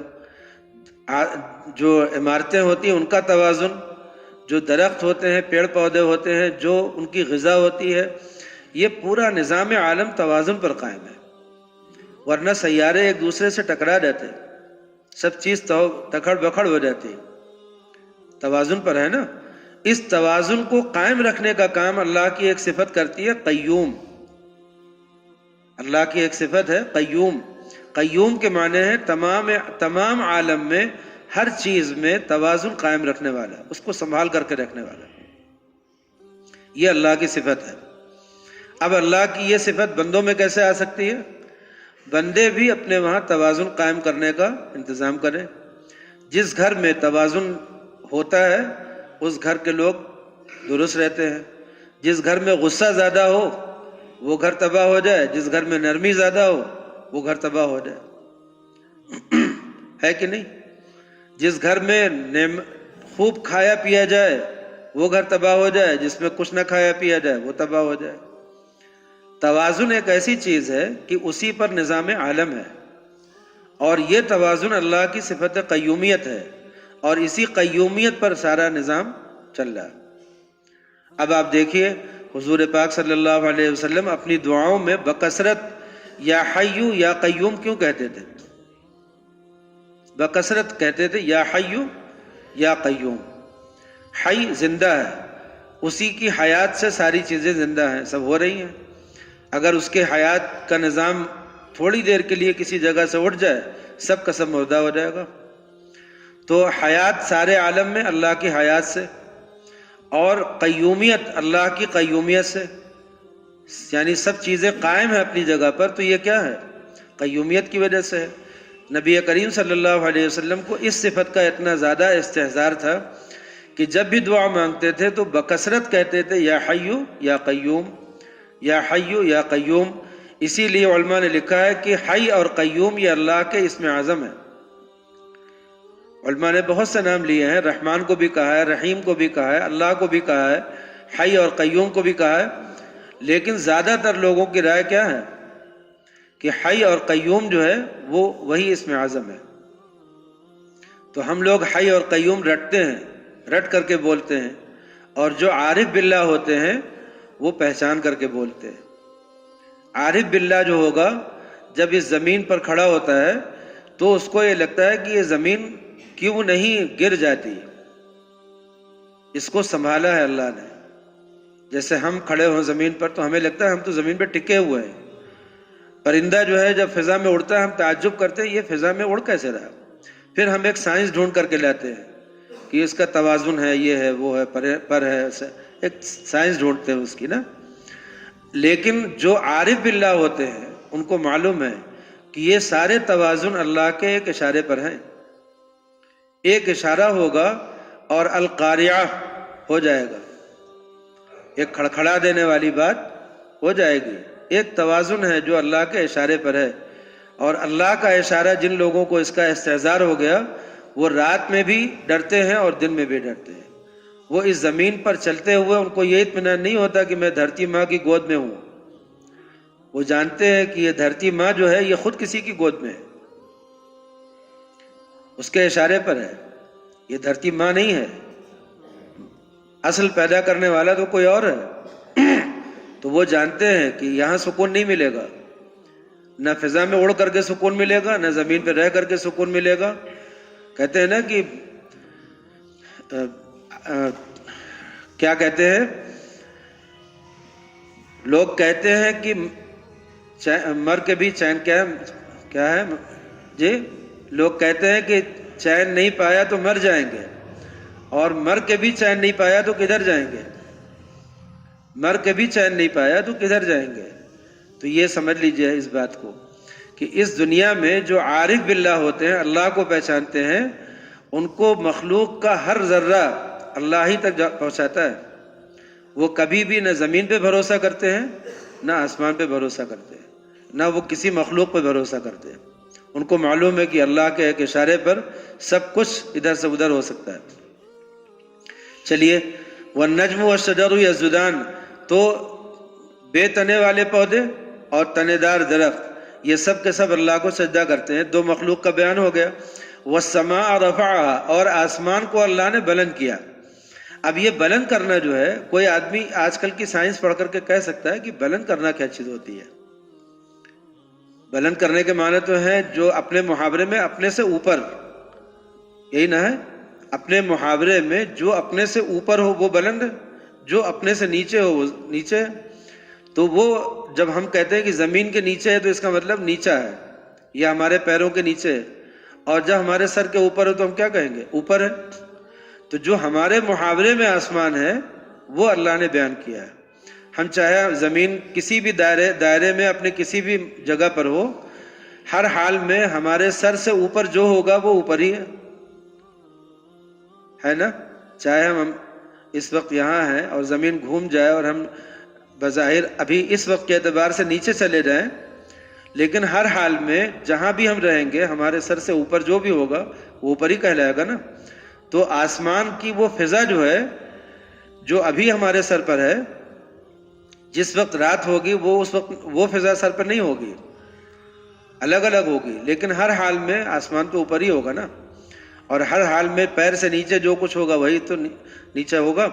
تو والسماء رفعها، آسمان کو اس نے بلند کیا، ووضع المیزان، اور اس نے ایک ترازو رکھ دی ان دونوں کے بیچ میں، اللہ تطغوا فی المیزان۔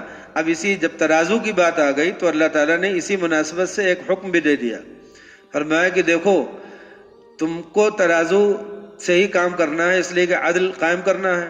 عدل صفت اللہ کی ہے کہ وہ اپنی مخلوق میں عدل کرتا ہے، یہ صفت بندوں میں بھی اپنے اندر آنا ہے، عدل کرنا ہے ہمیں، ورنہ تو نظام عالم بگڑ جائے گا اگر عدل نہیں ہوگا تو اللہ تعالیٰ نے فرمایا اللہ تطغوا فی المیزان، دیکھو ناپ تول میں کمی مت کرنا۔ ابھی تو بیان ہو رہا تھا وہ آسمان کا اور زمین کا، لیکن جب بیچ میں میزان کا بیان آ گیا تو اسی کے ساتھ اللہ نے ایک حکم بھی دے دیا کہ دیکھو ناپ تول میں کمی مت کرنا۔ وَأَقِيمُوا الْوَزْنَ بِالْقِسْطِ، پھر حکم دے رہے ہیں کہ دیکھو جب بھی کوئی چیز تولو، وزن کرو، تو اس کو انصاف کے ساتھ بالکل درست طریقے سے تولنا۔ وَلَا تُخْسِرُوا الْمِيزَانَ، اور ڈنڈی مت مارنا۔ یہ جو اقیم الوزن ہے، وزن کو درست کرو۔ اب یہ وزن تولنے والی چیز ہے، کچھ چیزیں ناپ کر کے ہوتی ہیں، کچھ میٹر سے لی جاتی ہیں، ملی میٹر وغیرہ جو ان کا اپنا ایک سسٹم ہوتا ہے، تو کچھ چیزیں ایسی ہوتی ہیں جیسے ٹمپریچر وغیرہ جو ہوتے ہیں ان کو ناپنے کا ایک طریقہ ہوتا ہے۔ لیکن آپ جانتے ہیں اسلام میں اس سے بھی زیادہ آگے کی بات بتائی گئی ہے۔ یہ سب چیزیں تو مادی ہیں، محسوس ہوتی ہیں۔ اسلام میں اس سے بھی زیادہ آگے کی بات بتائی گئی ہے، وہ یہ ہے کہ تم اپنی اولاد میں جن کے ساتھ روزانہ اٹھنا بیٹھنا ہے، ملنا جلنا ہے، اپنی بیویوں میں، اپنے معاشرے میں کسی کے ساتھ دل دماغ میں بھی ناانصافی مت کرو۔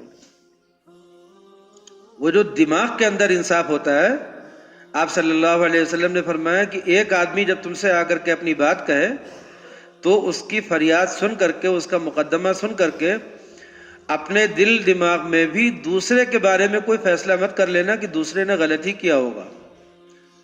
ہو سکتا ہے اس کا بیان غلط ہو سکتا ہے اس نے سمجھا غلط ہو سکتا ہے اس سے زیادہ قوی دلیل اس کے پاس ہو اپنے فیصلے کے لیے، اپنے معاملے کے لیے۔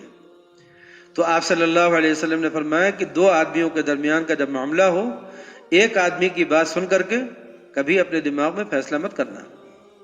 تو اب دیکھیے، ایک آدمی کی بات سن کر کے فیصلہ نہ کرنا، یہ وہ اسی عدل کی طرف اشارہ ہے جو ہمارے دماغ میں عدل ہونا چاہیے۔ اور آپ دیکھیں گے اسلامی تعلیمات میں سب سے بڑی تعلیم اسلام میں ہے وہ عدل کی ہے۔ اولاد پر ظلم نہ ہونے پائے، ماں باپ پر ظلم نہ ہونے پائے، بیوی پر ظلم نہ ہونے پائے، معاشرے میں کسی فرد پر کسی کی طرف سے ظلم نہ ہونے پائے، معافی ہو، تلافی ہو، اپنے آپ کو دبانا ہو، دوسروں کو کوئی عزت دینا ہو، اکرام کرنا ہو. یہ جو اسلامی معاشرہ ہے یہ اس پر قائم ہوا ہے کہ انصاف اور عدل کا دامن کبھی بھی ہاتھ سے نہ چھوٹنے پائے. حضرت ابو ذر رضی اللہ تعالیٰ عنہ حضرت عمار ابن یاسر نے حضرت بلال سے کہہ دیا، کلوٹی باندھی کے بیٹے، اور وہ روئے اور جا کر کے انہوں نے حضور صلی اللہ علیہ وسلم سے شکایت کی کہ مجھے کہتے کالا تو ٹھیک تھا، میری ماں کو کہا. آپ صلی اللہ علیہ وسلم کے چہرے انور پر ناراضگی کا اثر حضرت عمار کو بھی احساس ہو گیا کہ یہ شکایت کرنے جا رہے ہیں، پیچھے پیچھے وہ بھی آ گئے. دیکھا کہ چہرے انور سرخ، اور حضرت عمار کو آپ نے مخاطب کر کے فرمایا انکا امرون فی کا جاہلیت، تمہارے اندر جاہلیت کا مرض ہے. جاہلیت میں آدمی کو احساس نہیں ہوتا. اب یہ بہاری، بنگالی، فلاں، یہ تحقیر اگر کوئی آدمی کر رہا ہے کسی علاقے میں پیدا ہونے کی وجہ سے، کسی نسل میں ہونے کی وجہ سے، کالے گورے ہونے کی وجہ سے اگر کوئی انسان تحقیر کر رہا ہے تو اس نے عدل کا نظام کھو دیا ہے. نبی کریم صلی اللہ علیہ وسلم نے اس وقت جو غصہ کیا ہے اور ڈانٹا ہے ان کو، تو جملہ کیا تھا؟ انکا امرون فی کا جاہلیہ، تمہارے اندر جاہلیت کا مرض ہے. اس کا مطلب یہ ہوا کہ اسلام میں یہ ناانصافی نہیں ہو سکتی، کالے گورے کا فرق اسلام میں نہیں ہو سکتا، تم نے کیا. آپ نے حجۃ الوداع میں فرمایا لا فضل لعربی علی عجمی، کسی عربی کو کسی عجمی پر کوئی فضیلت نہیں ہے. ولا لاسود علی احمر، یا ولا لاحمر علی اسود، کسی گورے کو کسی کالے پر کوئی فضیلت نہیں ہے. ایسے آپ نے فرمایا الا بالتقوی، صرف تقوی کی بنیاد پر کسی کو فضیلت مل سکتی ہے. اور یہ فضیلت کون دے گا؟ اللہ دے گا. یہ بھی ہم کو نہیں مل سکتی، یعنی ہم کسی کو نہیں دے سکتے. یہ فضیلت بھی اللہ ہی دے گا کسی اس بنیاد پر. کوئی آدمی تقوی اختیار کر کے کہے کہ میں تو صاحب فضیلت ہو گیا، تو اس کو بھی منع کیا کہ یہ مت کرو. تمہیں نہیں معلوم ہے کہ تم تقوی کے کس معیار پر ہو، اللہ کو معلوم ہے کہ تم تقوی کے کس معیار پر ہو. تو اس لیے اس سے بھی منع کیا گیا. تو اب آپ دیکھیے، غور کیجئے شریعت کے نظام پر، تو آپ کو محسوس ہوگا کہ عدل کا دامن ذرا بھی کہیں ہاتھ سے چھوٹنے نہ پائے. کب ہمیں ماں کی خدمت کرنی ہے، کب دین کی تبلیغ کرنی ہے، کب ہمیں بیوی کا خیال رکھنا ہے، کب ہمیں اپنے کام پہ جانا ہے، کب ہمیں اپنے بچوں کا دھیان دینا ہے، کب نہیں دینا ہے. پورا ایک نظام قائم ہے. اور اس نظام کو ایک ایسی شریعت آپ کہہ سکتے ہیں جس کو یہ سمجھ لینا چاہیے کہ منسوخ ہو گئی ہماری امت سے، ہماری جماعت سے، اس لیے کہ ہمارے درمیان سے عدل کا نظام ہی اٹھ گیا. اب ہمارے گھر میں جو باپ ہے وہ اپنے 2 بیٹوں میں کبھی عدل قائم نہیں کرتا. ہمارے گھر میں جو ماں ہے وہ کبھی عدل قائم نہیں کرتی. شریعت کا کیا حکم ہے، ہمیں یہاں کیا کرنا چاہیے، کیا فیصلے لینا چاہیے، نہیں کرتے. الا ماشاء اللہ کوئی عدل کا نظام قائم کر لے. 2 بچے روتے ہوئے آ جائے اور ہم ان میں عدل کرنا سیکھیں، 2 ہماری اولاد ہو اور ان میں ہم عدل کرنا سیکھیں، 2 بیویاں ہوں ان میں عدل کرنا سیکھیں. مولانا تھانوی نور اللہ مرقدہ کو جب پہلی بیوی سے اولاد نہیں ہوئی تو پہلی ہی بیوی صاحبہ نے کہا کہ شادی کر لیجئے، ایک نکاح اور کر لیجئے. تو حضرت نے ایک نکاح کر لیا. اب جب نکاح کر لیا تو دونوں کے درمیان جو عدل کا نظام قائم کیا، تو اتنی پریشانی میں رہتے تھے، اس کا پورا بیان کیا حضرت نے. اصلاح انقلاب امت ایک کتاب ہے، اس میں حضرت نے بہت تفصیل سے بیان کیا کہ میں نے جب شادی کی تو کیوں کی اور کیسے کی اور پھر کیا کیا مرحلے آئے، بڑے مسائل کھڑے ہوئے، سب کا بیان کیا. تو اس میں جو عدل کا نظام حضرت نے قائم کیا، اس کے بعد فرماتے تھے، اب اس میں ایک قصہ ہوا کہ ایک دیہاتی جو ہے تربوز لایا، تو آپ نے فرمایا کہ تجھے معلوم ہے نا کہ میرے 2 گھر ہیں؟ تو اس نے کہا کہ اس لیے میں تو 2 لایا ہوں، مجھے معلوم ہے کہ آپ کے 2 گھر ہیں. تو فرمایا کہ اب یہ بتا کہ اگر تربوز جو ہے گھر میں جائے گا اور ایک گھر میں پھیکا نکلا ہے، گھر میں میٹھا نکلا، تو کیا ہوگا، برابری ہو پائے گی؟ تو وہ دیہاتی غصہ آ گیا. آپ نے مذاق میں اس سے کہا تھا لیکن وہ غصہ آ گیا اس نے کہا کہ تو کیا کروں میں تربوز میں گھس کر کے دیکھتا کہ کون میٹھا ہے کون، ایسے غصہ گیا. خیر آپ ہنسے. پھر آپ نے فرمایا کہ اچھا ایک تدبیر ہے. آپ نے دونوں تربوز کو آدھا آدھا کاٹا اور دونوں کو ملا کر کے ایک اس گھر میں ایک اس گھر میں بھیج دیا. تو یہ جو انصاف کیا ہے، آپ نے جو برابری کی ہے، باری وہاں جانے میں بھی اور ہر چیز میں، جب بھی کوئی چیز آپ کے پاس آتی تھی اس کا 2 حصہ لگاتے تھے، اس میں بھیجتے تھے برابر. اس میں بھی شکایت ہوتی تھی. حضرت نے لکھا ہے ایک صاحبہ نے شکایت یہ کی کہ جب میری باری رہتی ہے تبھی آپ کے مہمان زیادہ آتے ہیں. یہ بھی شکایت ہوئی.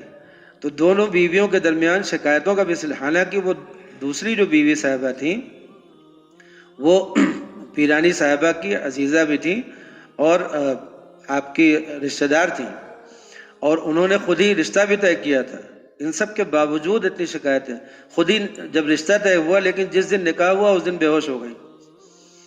حضرت تھانوی رحمۃ اللہ علیہ گئے، جا کر کے سنبھالا، دیکھا کہ روز دورے پڑ رہے ہیں، اختلاج قلب کے دورے رک ہی نہیں رہے تھے. آخر حضرت نے پھر ان کی تسلی کے لیے طلاق دی. دوسری بیوی کو جس سے نکاح ہوا تھا اس کو طلاق دی. ایک طلاق کے بعد رجوع کر سکتے ہیں نا. اب جب طلاق دی تب پھر دوسرا غصہ شروع ہو گیا پہلی بیوی صاحبہ کا کہ آپ نے طلاق کیوں دی.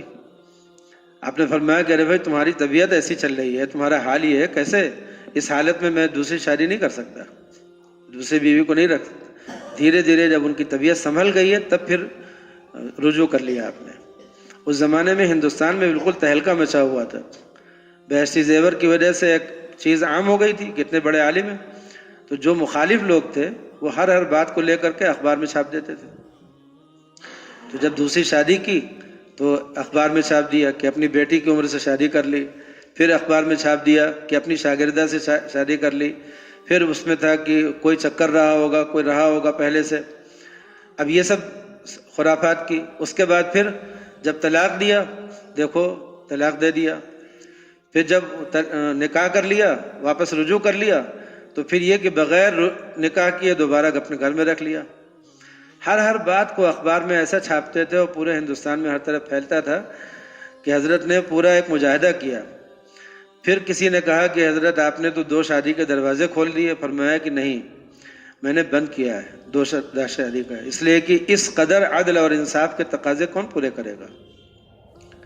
اور کرو تو عدل کرو.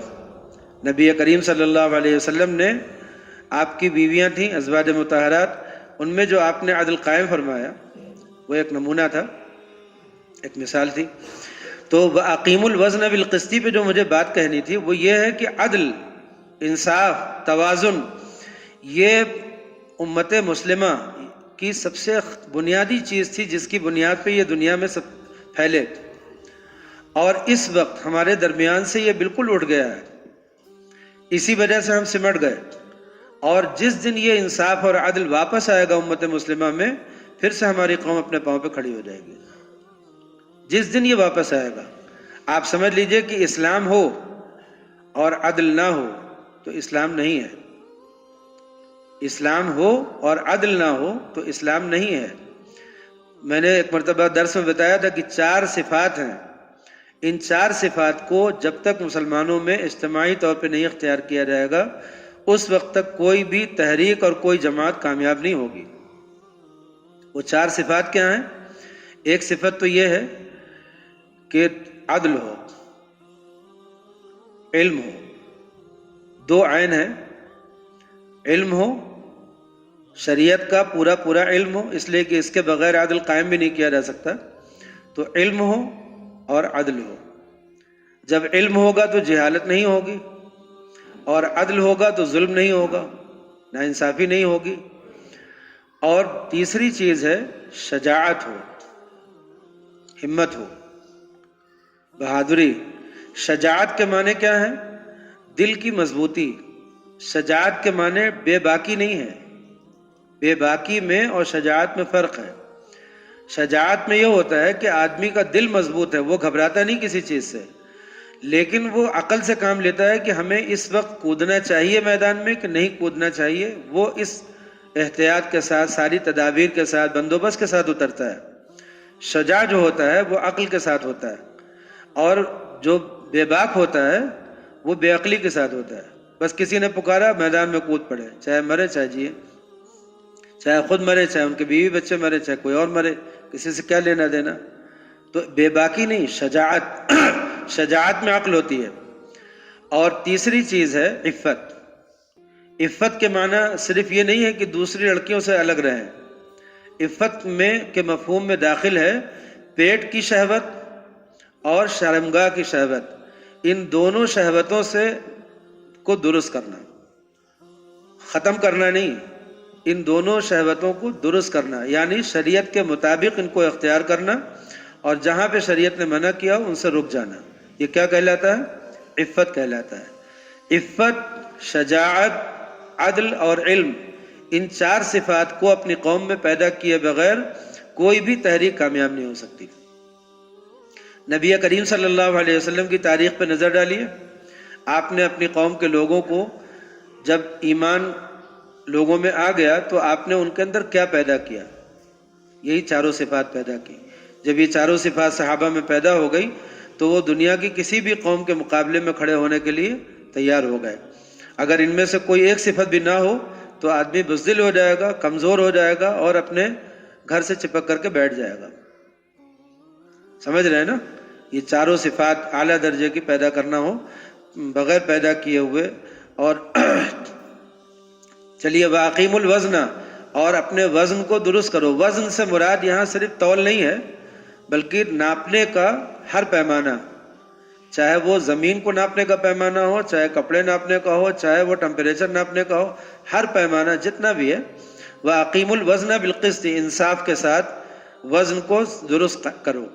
انصاف کے ساتھ درست کرنے کا مطلب کیا ہے؟ جو شرعی تقاضا ہو وہ کرو. ولا تخسر المیزان، اور اس میزان میں کمی بیشی مت کرو، یعنی ڈنڈی مت مارنا. ترازو اس میں انسان کے جسم میں توازن ختم ہو جاتا ہے تو انسان بیمار ہو جاتا ہے، معاشرے میں توازن ختم ہو جاتا ہے، معاشرہ بیمار ہو جاتا ہے. والارض وضعها، اور زمین کو اللہ نے پست کیا مخلوق کے لیے. للانام، انام میں ساری مخلوق ہے، جو بھی زمین پر ہے وہ سب کے سب. فیہا فاکہۃ، اس زمین میں میوے ہیں. والنخل، اور کھجور ہے، پردوں والی. پردوں والی کا مطلب کہ جس میں ہاں کور چڑھا ہوا ہو. تو والنخل ذات الاکمام، کہ وہ کھجور جن کے اوپر ایک پردہ چڑھ جاتا ہے اس میں ان کی حفاظت رہتی ہے. والحب ذو العصف والریحان، اور دانے غلے جس میں سارے غلے آتے ہیں، چاول بھی ہے اور گیہوں بھی ہے اور چنا بھی ہے، سارے غلے ہیں. ذو العصف، بھوسی والے، جس میں بھوسی نکلتی ہے. بھوسی اس غلے کی محافظ ہوتی ہے، وہ پردے اس پھل کے محافظ ہوتے ہیں. والریحان، اور پھول. ریحان میں سارے پھول ہیں. کچھ لوگ کہتے ہیں ریحان سے مراد تلسی ہے، تلسی نہیں ہے، ریحان سے مراد ہر طرح کے پھول. تو اللہ نے اس زمین میں کیا بنایا؟ میوے بنائے اور کھجور بنائی. کھجور بھی میوے ہی میں آتی ہے، لیکن کھجور کا استعمال چونکہ میوے سے الگ ہٹ کر کے غذا میں بھی استعمال کر لیا جاتا ہے تو اس لیے اس کو خصوصیت سے الگ سے بیان کیا. اور مراد اس سے سارے پھل ہیں اور دانے ہیں، تو غلے سارے اور پھول سارے جتنے بھی ہیں. فَبِأَيِّ آلَاءِ رَبِّكُمَا تُكَذِّبَانِ، تو تم دونوں اپنے رب کی کن کن نعمتوں کو جھٹلاؤ گے. یہ آیت اس سورے میں 21 بار آئی ہے، بار بار آئی ہے. ایک ہی سوال بار بار کیا جائے تو کیسا ہے؟ اس سے کوئی فائدہ ہے؟ جی اصل میں ہر مرتبہ سوال بدلا ہوا ہے، ایک ہی سوال نہیں ہے. اب یہاں ان نعمتوں کا بیان ہے، ان نعمتوں کے بیان کے بعد پوچھا ہے کہ اب بتاؤ کس کس نعمت کو جھٹلاؤ گے. اس کے بعد اب دوسری نعمت کا بیان ہوگا، پھر پوچھیں گے کہ بتاؤ اب کس کس نعمت کو. تو ہر سوال میں وہ اس سے ارد گرد جو نعمت کا بیان ہوا اس کا سوال ہے. تو اللہ نے ہر نعمت کو الگ الگ ذکر کر کے اس کے بعد پوچھا ہے کہ بتاؤ اللہ کی ان نعمتوں کا انکار کر سکتے ہو، ان کو جھٹلا سکتے ہو. سورہ رحمان جو ہے یہ تو سمجھ لیجئے کہ سائنس کا پورا علاج ہے. سائنس کا جو رعب بیٹھا ہوا ہے دماغوں میں اور سائنس کا جو ایک جادو چل گیا ہے، یہ سورہ رحمان تو اس کا پورا علاج ہے.